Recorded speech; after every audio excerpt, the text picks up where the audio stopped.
7 taong gulang pa lamang ay namulat na sa realidad at naging deboto na ni Poong Jesus Nazareno si Nanay Aurora o mas kilala sa pangalang Ate John. Sa habangan ng panahong ito ay marami na raw sa mga panalangin niya ang sinagot ng Panginoon sa tulong ng kanyang sariling tinda na wishing candles na siyang mabili rin tuwing traslasyon. Dahil sa kandila, nakapagpatayo na ako ng bahay. Yung mga apo ko, may sarili na kaming bahay. Hindi na kami sa bangketa natutulog. Pero maliban nga sa mga personal na panalangin niyang nagkatotoo na, ay marami na rin daw ang bumalik sa kanya para magpasalamat dahil tinupad din ng Diyos ang kanilang panalangin.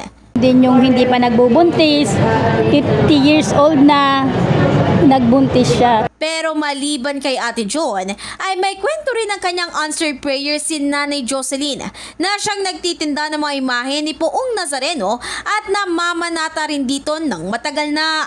Marami na po, yung sa anak ko po. Matagal po akong di nagkaanak, ngayon lang po nagkaanak. Matagal din, nagkaroon ako ng mga karelasyon, wala akong anak.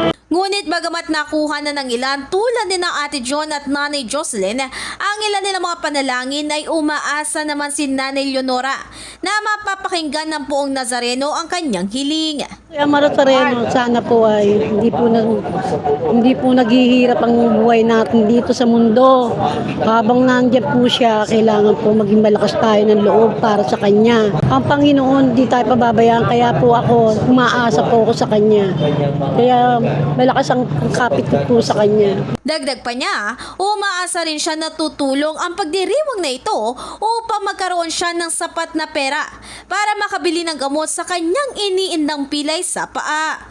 Samantala, nagbigay naman ng paalala ang simbahan na ang kapistahan ng mahal na Poong Nazareno ay hindi lang basta paghiling sa Panginoon, pero naway maging paraan din naman ito upang ipagpasalamat ang lahat ng biyayang natatanggap sa pang-araw-araw.